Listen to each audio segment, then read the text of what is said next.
오늘 보실 하나님의 말씀 에베소서 3장 14절에서 21절까지 말씀입니다. 제가 가진 성경으로 신약 313페이지에 있습니다. 에베소서 3장 14절부터 21절까지 말씀을 우리 한 절씩 교독하도록 하겠습니다.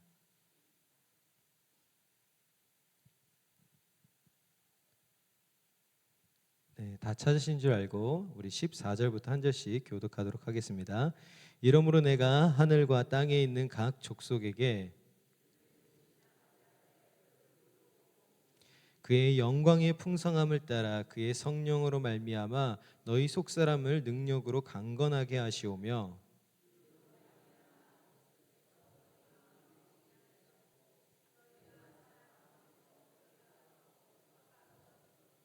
능히 모든 성도와 함께 지식에 넘치는 그리스도의 사랑을 알고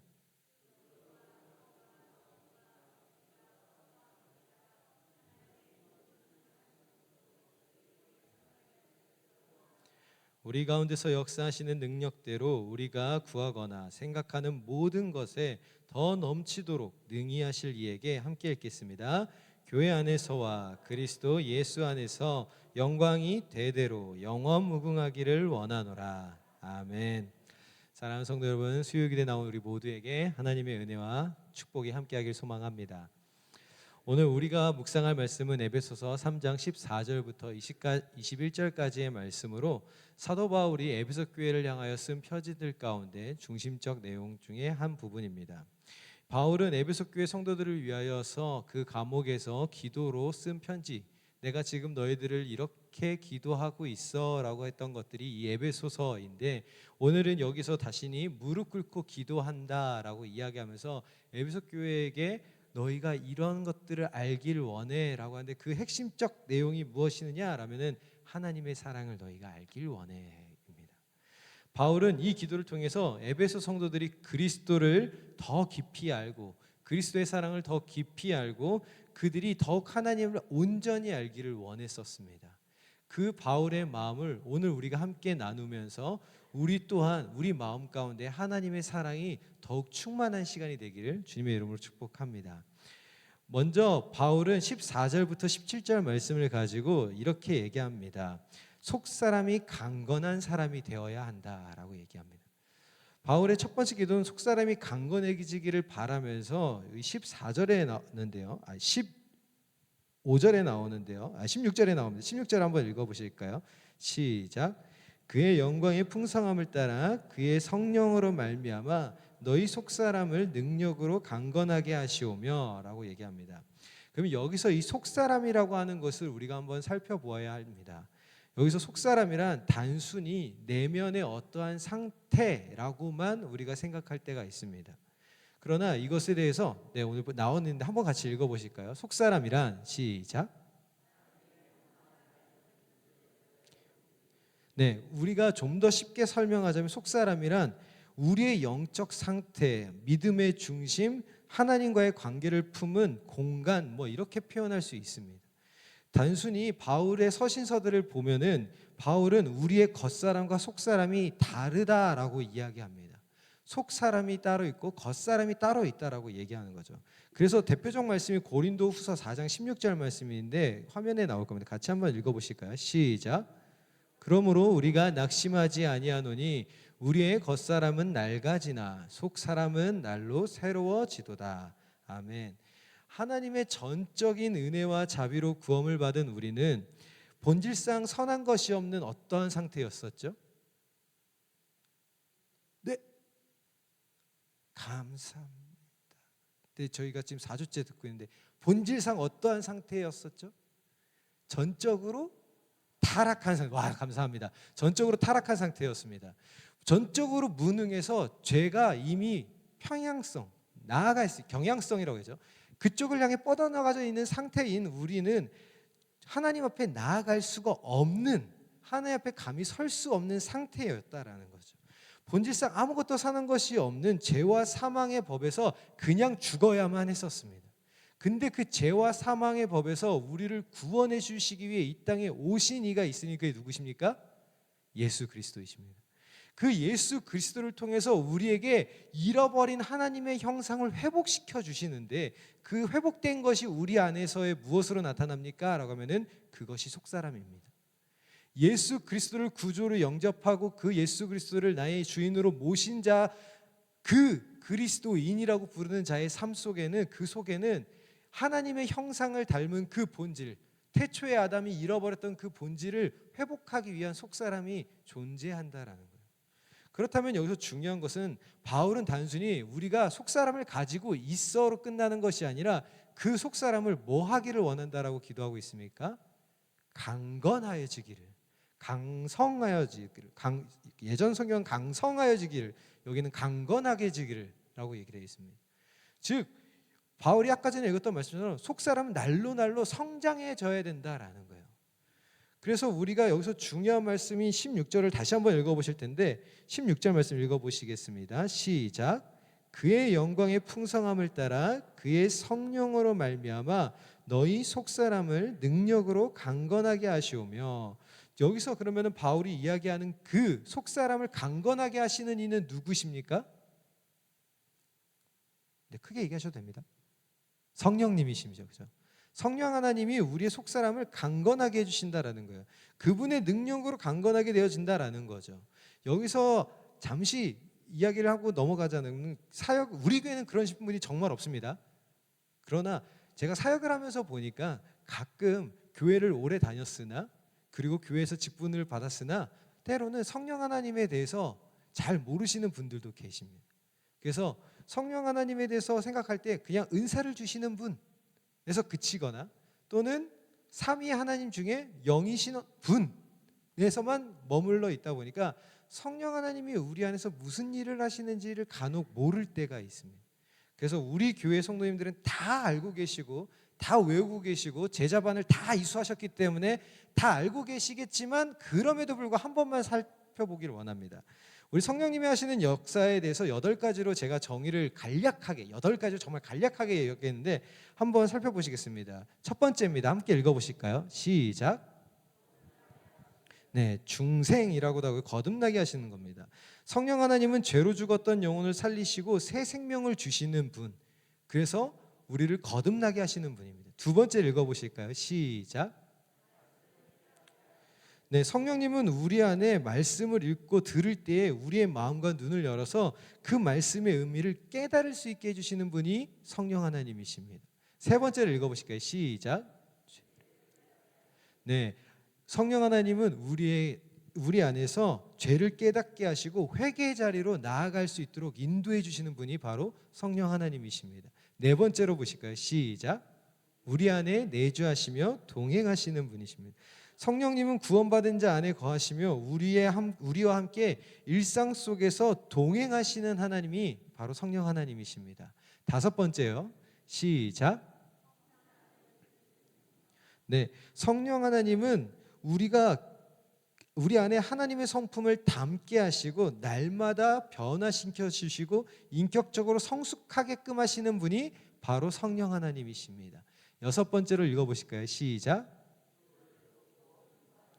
성령님은 우리가 기도할 수 없을 때에 기도할 수 있는 마음을 주시고, 우리가 어찌할 바를 알지 못하고 기도할 때에 우리의 입술을 통하여 기도할 것을 구하게 하시는 이가 바로 성령 하나님이십니다. 일곱 번째로요. 시작. 성령은 각 성도에게 다양한 은사를 주십니다. 그리고 그 은사를 통해서 성령 하나님께서 원하시는 것이 있다면은 교회를 세우시는 것이에요. 그래서 그 은사를 가지고 성령 하나님께서는 교회의 공동체가 하나의 교회로 성장되기를 원하셔서 은사를 주시는 분이십니다. 또 여덟 번째로요. 시작. 네, 성령님은 우리가 하나님의 자녀란 사실을 확신시켜 주시는 분이십니다. 그래서 성령하심이 우리 안에 계신다라는 것이 우리가 하나님 앞에 구원받았다는 확실한 증거가 됩니다.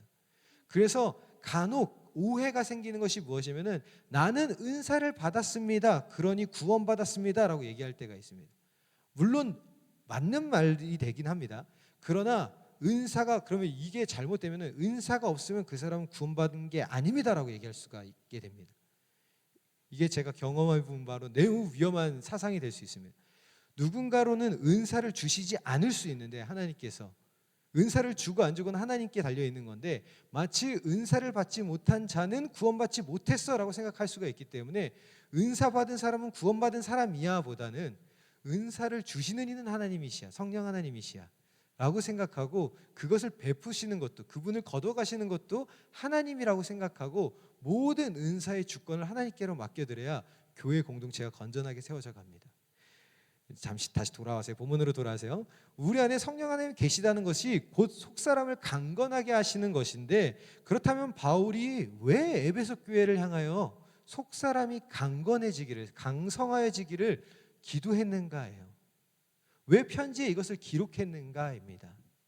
우리 사랑하는 성도님들은 이미 몇 주간의 에베소서를 강해를 들으시면서, 많은 설교를 들으시면서 알고 계시겠지만 에베소 교회가 가지고 있는 지리적 위치가 많은 우상 숭배와 많은 이단들이 머물던 곳이 에베소라는 도시였고, 에베소 교회는 유대인들과 헬라파 그리스도인, 이방인들이죠.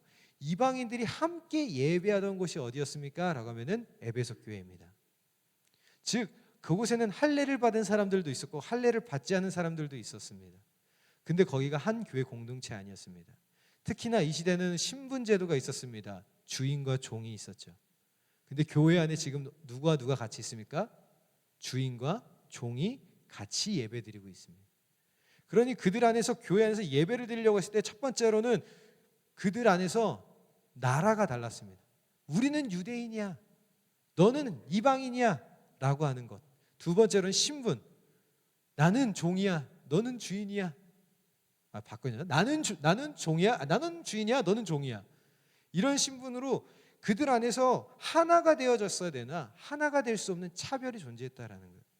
그래서 바울은 그들이 속사람으로 강건하여짐으로 말미암아 그들이 예수 그리스도의 사랑을 온전히 알고 깨달아져서 그들의 마음 안에 그 사랑이 뿌리가 박히고 그 터가 굳어져서 정말 그 세상 속에서 흔들리지 않는 교회로 든든히 서가기를 원하는 바울의 마음이 그들의 속사람이 강건해지기를 원했던 것입니다.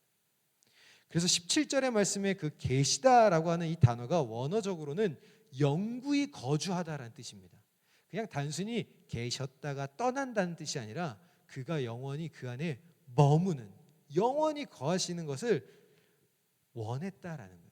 그래서 예수 그리스도를 우리 마음속에 모신다라는 것은 잠깐 예수님 오셨다가 내가 이 모든 환난과 내가 원하는 것들이 다 이루어지면은 가세요가 아니라 내가 당신을 모셨을 때에는 영원히 함께 하겠습니다라는 고백입니다. 그래서 그 속사람이 강건해진 사람은 예수 그리스도를 진정 주인으로 모시는 자들이라는 거죠. 그래서 어거스틴이라고 하는 교부가 있는데 그 사람이 한 말이 너무나 좋아서 제가 한번 인용해 봤습니다. 한번 띄워주시겠어요?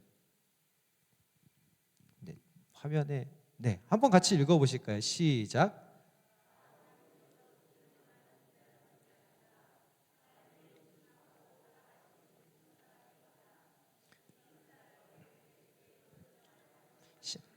아멘. 어거스틴이 어떤 사람인지는 아마 한 번쯤은 들어보셨을 텐데 그가 너무나 방탕하고 죄짓고 살던 그 겉사람의 모습을 살다가 어느 날 하나님의 은혜를 받아서 하나님의 말씀을 읽는 가운데 그가 회심하게 되고 깨달아졌을 때에 그가 고백하는 내용들이 바로 이와 같습니다. 사람은 외적 존재로만 존재하는 것이 아니라 하나님을 인식하고 사랑할 수 있는 속사람이 있다. 이 속사람이 회복될 때 진정한 삶이 시작된다. 그래서 우리가 평생토록 이 상 가운데서 하나님을 알지 못하고 살던 사람들이 있는가 하면 어느 누군가는 어려서부터 하나님을 알고 살아가는 사람이 있습니다. 그러나 그들 모두에 공통적으로 주어지는 것은 예수 그리스도, 하나님을 인식하고 살아가서 속사람이 회복되어졌을 때에 그들의 삶은 비로소 이 땅 가운데서 진정한 삶의 목적을 발견하고 살아가게 되는 줄 믿으시길 바랍니다. 요즘 저희 중등부 아이들에게 학습 세례 교육이라는 것을 합니다. 입교식 교육. 그래서 그 아이들한테 지금 2주째 계속 똑같은 질문을 숙제로 주고 있습니다. 너희는 왜 사니? 너희는 이 땅에 왜 태어났니? 너희는 앞으로 무엇을 위해서 살 것 같니? 라는 질문에 대해서 고민해 가지고 오라고 계속 숙제를 내주고 있습니다. 왜냐? 태어났는데 아이들의 대부분의 이 첫 번째 된 대답이 이거였어요. 모르겠습니다. 그리고 두 번째 대답이 죽지 못해서. 세 번째 그냥 살아 있으니까. 뭐 이런 대답이에요. 그런데 이 땅 가운데서 사는 목적을 발견한 사람, 하나님이 나 같은 사람을 왜 창조하셨는지를 깨닫고 알게 된 사람, 내가 얼마나 그 크신 은혜와 사랑을 누리고 사는 것인지를 아는 사람은 삶의 목적이 그 순간부터 그 뜻, 나를 구원하시고 나를 사랑하신 그 하나님께 맞춰지게 됩니다. 그래서 그분을 향해 달려가게 되는 거죠. 그럼 그 사람의 삶은 진정한 삶이 시작됩니다. 근데 여전히 지식으로는 알겠는데 그 지식으로만 그치는 사람들은 갈등하게 됩니다. 세상과 하나님 사이에서. 뭔가 이거를 포기하면 내 인생이 망할 것 같고, 이 땅 가운데서 이것을 포기하는 것이 너무나 미련할 것 같고, 하나님을 향해서 모든 것을 던진다는 게 뭔가 안 될 것 같은, 잘못된 것 같은 생각을 하게끔 합니다.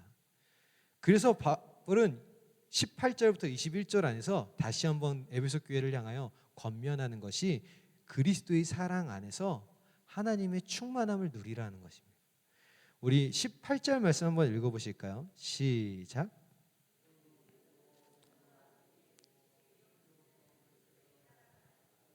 아멘.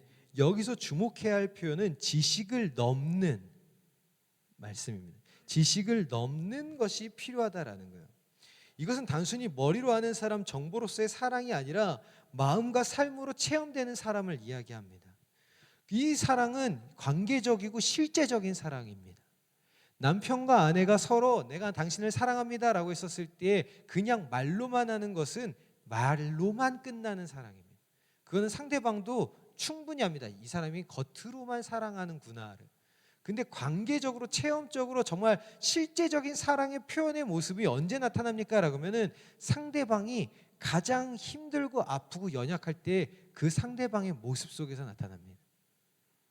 그가 나를 위해서 어디까지 희생하고 있는가? 나를 위해서 얼마나 헌신하는가? 나를 위해 얼마나 많은 것을 포기하고 있는가? 하나님의 사랑을 깨닫는 사람들은 거기서 깨달아집니다. 하나님이 이 땅 가운데 오실 때 무엇을 포기하셨는가?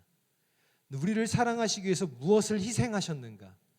나를 구원하시기 위해서 이 땅 가운데서 무엇을 예비하셨는지를 깨달아 아는 그 순간에 이 사랑이 실제적 사랑이 됩니다.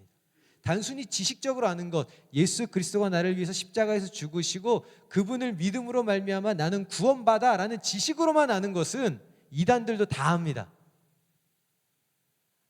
우리 저기 바로 옆에 있는 저기 너무 잘합니다. 얘기를 언급하지 않겠습니다. 너무 잘 알아요. 근데 그들 안에 우리가 왜 구원이 없다라고 얘기합니까? 그들의 안에서 실제적, 정말 하나님 안에 대한 그 실제적 사랑에 대해서 잘못된 것들이 많기 때문에 그렇습니다. 바울은 에베소 교회인들이 이 사랑을 실제로 체험하기를 원했습니다. 신앙이 단순한 지식의 동의가 아닌 그리스도의 사랑을 맛보고 경험하는, 체험하는 그런 사랑이 되기를 원했습니다. 그래서 그들의 안에 속사람이 강건하여지고 일어났었을 때 두 번째로 그들이 지식을 넘어 예수 그리스도의 사랑을 온전히 깨닫고 알므로 말미암아 그들 안에 하나가 되기를 원했습니다. 에베소 교회가 하나가 되기를 원했다라는 거죠. 그래서 바울은 19절 말씀을 통해서 그리스도의 사랑을 네 가지로 설명하고 있습니다. 넓이, 길이, 높이, 깊이입니다. 그리스도의 사랑은 포용의 사랑이라고 말할 수 있습니다. 그래서 이 넓이는 이 포용을 이야기합니다. 하나님의 사랑은 특정 집단이나 어떠한 국가에 속해져 있지 않습니다. 하나님의 사랑은 미국도 사랑하시고 이스라엘도 사랑하시고 우리나라도 사랑하고 중국도 사랑하고 북한도 사랑하고 다 사랑합니다. 특정한 어떤 나라만 더 사랑한다라고 말해서는 안 됩니다. 하나님이 어느 나라든 다 사랑하시겠죠. 그런데 그 사랑 안에서 교회 안으로 들어왔었을 때는 하나님이 어떤 민족을 더 사랑한다라고 말해서는 안 됩니다. 당신들은 이슬람 사람들이니까 당신들은 하나님이 사랑하지 않습니다라고 말할 수는 없습니다. 하나님도 그들을 사랑하실 수 있습니다. 아니요, 그들을 사랑한다라고 저는 얘기하고 싶습니다. 사랑하지만 그들이 하나님을 거부하고 하나님의 말씀을 듣지 않고 있기 때문에 이슬람 사람들 가운데 회심한 사람이 아예 없다라고 말할 수 없습니다. 지금 중동에서도 많은 사람들이 회심하고 있습니다.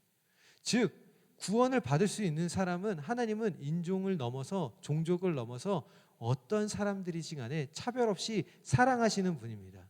그런데 에베소 교회 안에는 차별이 있었습니다. 유대인과 이방인, 종과 주인. 그러니 바울은 지금 유대 사회인들에게 너네가 그리스도의 사랑을 안다면, 그리스도가 과연 누굴 사랑했는지 너희가 안다면, 그 예수 그리스도의 사랑을 안다면 너희가 서로 사랑하는 것이 마땅하다라는, 포용해 줘야 한다라는 거예요. 그리고 두 번째로 나옵니다. 길이가 나오죠. 하나님의 사랑은 그 시작과 끝이 영원합니다. 창세 전부터 창세가 끝나는, 시간이 끝나는 그때까지 하나님은 우리를 항상 사랑하시는 분이 우리 하나님이십니다. 그래서 하나님의 사랑은 변함이 없다라고 이야기합니다. 지금 바울은 에베소 교회가 그 하나님의 한결같은 사랑이 너희 안에 주어졌듯이 너희도 그 사랑이 일시적으로만, 내가 성령의 은혜를 받아서 충만할 때만 내가 당신을 사랑할게요 라고 말하는 게 아니라 내 안에 그 성령을 소멸하지 않고 끝까지 유지함으로 말미암아 끝까지 서로 사랑해다 라고 이야기하는 겁니다.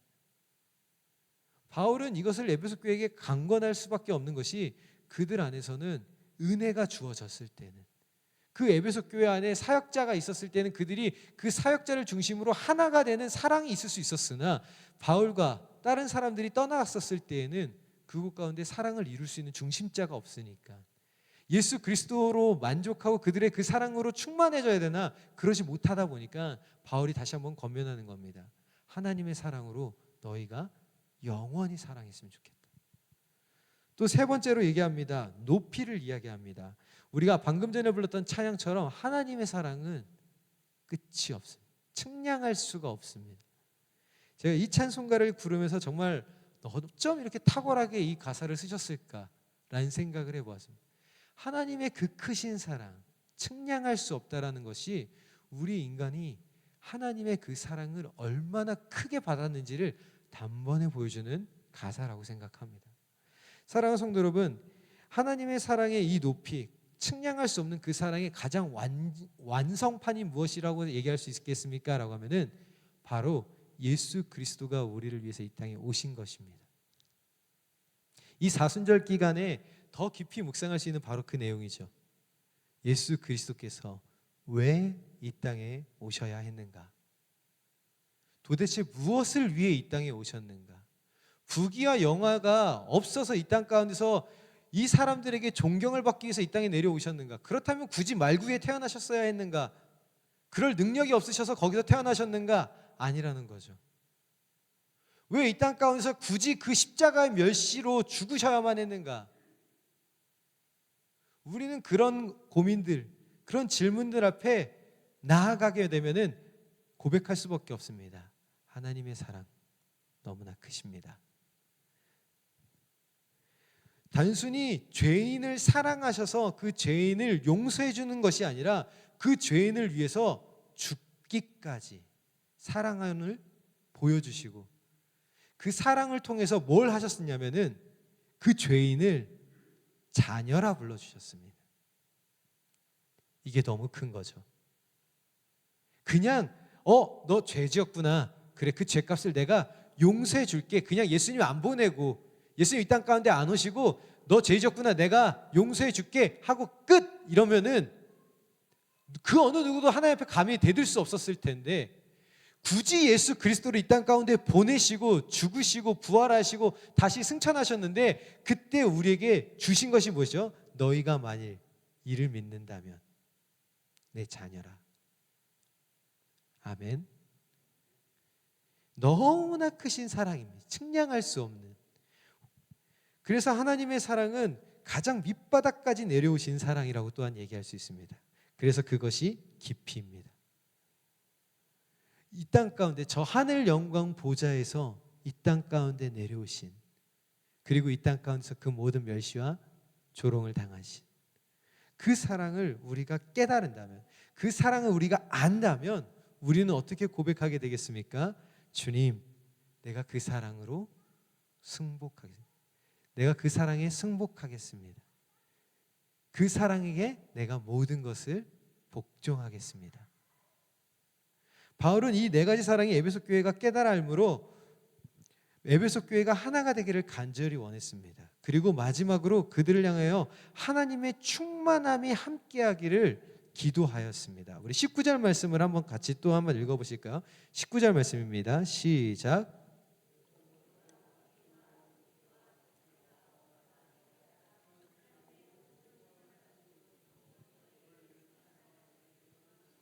아멘. 여기서 충만함이란 단순히 가득 참 이상의 개념입니다. 성경에서 하나님의 충만을 이야기할 때 하나님의 성품, 임재, 능력, 사랑이 제한 없이 흘러가는 상태를 충만이라고 이야기합니다. 그래서 에베소서 1장 23절인데요. 제가 읽어드릴게요. 그의 충만이 충만하게 거하시는 곳이라고 해서 거기를 어디로 표현하느냐? 교회라고 표현합니다. 그래서 하나님의 충만은 이렇게 했는데 한번 읽어보실까요? 시작. 하나님이 모든 것을 우리에게 부어주시고 우리의 삶이 하나님으로 가득 차서 다른 것들이 자리 잡지 못하게 되는 상태. 아멘. 하나님의 충만은 우리 안에 다른 그 어떤 것들이 자리 잡지 못하게 만드는 것. 그래서 우리가 찬양 부를 때 충만이라는 찬양을 자주 부르시던데, 그렇죠?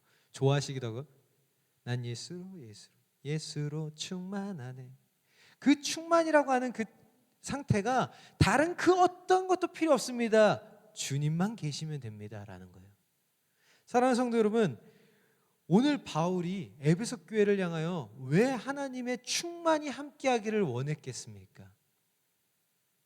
속사람이 강건하여지고 그들이 예수 그리스도의 사랑을 온전히 깨닫고 하나님의 충만이 가득함으로 말미암아 그들의 삶의 모습으로 나타날 수 있는 것이 무엇입니까? 라고 하면은 사랑입니다. 연합인 거죠. 교회 안에서 그들 안에 있었던 그 문제들과 장벽이 분명히 있었습니다. 교회라고 하는 교회 공동체로 모였으나 그들 안에는 보이지 않는 신분적 차이가 있었고 그들 안에서 있었던 많은 차이들이 존재해 있었습니다. 그런 사람들 속에서 예수 그리스도를 머리로 한 너희가 하나의 교회가 되길 원한다라는 이 바울의 고백은, 바울의 이 기도는 에베소 교회가 하나님의 성령의 충만함, 하나님과 예수님과 성령 하나님의 그 충만한 임재 속에서 살아가기를 원하는 바울의 믿음의 고백이 담겨져 있는 기도라고 말할 수 있습니다. 그래서 바울은 에베소 교회가 속사람이 강성하여지고 그리스도의 사랑을 깨달으며 하나님의 충만함으로 채워짐으로 말미암아 21절 말씀인데요, 교회 안에서와 그리스도 예수 안에서 영광이 대대로 영원 무궁하기를 원하노라. 이게 바울의 핵심입니다. 교회 안에서 너희가 영원히 대대로 영광이 영원 무궁하기를 원한다. 사랑하고 존경하는 성도 여러분, 말씀을 맺겠습니다. 그러므로 우리는 오늘 이 바울의 기도를 통해 하나님에 대하여 정의를 내려본다면 저는 이렇게 내려볼 수 있겠습니다. 하나님은 모든 족속의 아버지로서 사랑과 능력과 풍성함으로 우리 안에 내주하시며 예수 그리스도와 성령을 통해 우리를 강건하게 하시고 충만히 채우시는 분이십니다. 믿으십니까? 즉 우리는 하나님의 충만, 하나님의 사랑으로 충만하여졌을 때에 우리는 비로소 이 땅 가운데서 우리의 삶이 시작된다라고 말할 수 있습니다. 오늘 이 수요일 밤에 나오시는 우리 성도님 여러분들은 이미 하나님의 사랑으로 충만하실 줄 믿습니다. 이 사순절 기간을 보내면서 제 스스로에게 매일 던지고 있는 질문이 하나 있습니다. 두진아, 너는 정말 하나님을 사랑하느냐? 너는 정말 하나님을 가장 사랑하느냐? 이 질문을 제 스스로에게 던지고 제 스스로 대답을 해야 되는데, 이 사순절이 시작된 이 시간대부터 지금까지 저는 아직까지 한 번도 하나님 앞에 내 주님이라고 대답을 못하고 있습니다. 돌이켜보건대 어느 순간 하나님보다 사랑하는 것들이 제 안에 너무 많다는 것을 깨달았습니다. 하나님, 제가 그것들을 다 내려놓아야 된다는 걸 알겠는데 아직은 못 내려놓겠습니다. 그래서 아직은 사랑하는 베드로처럼 내 주님 그러한 줄 주님이 아십니다라고 나는 아직 고백 못하겠습니다. 그래서 계속 기도하고 있습니다. 부활의 날에는 그런 고백을 할 수 있기를.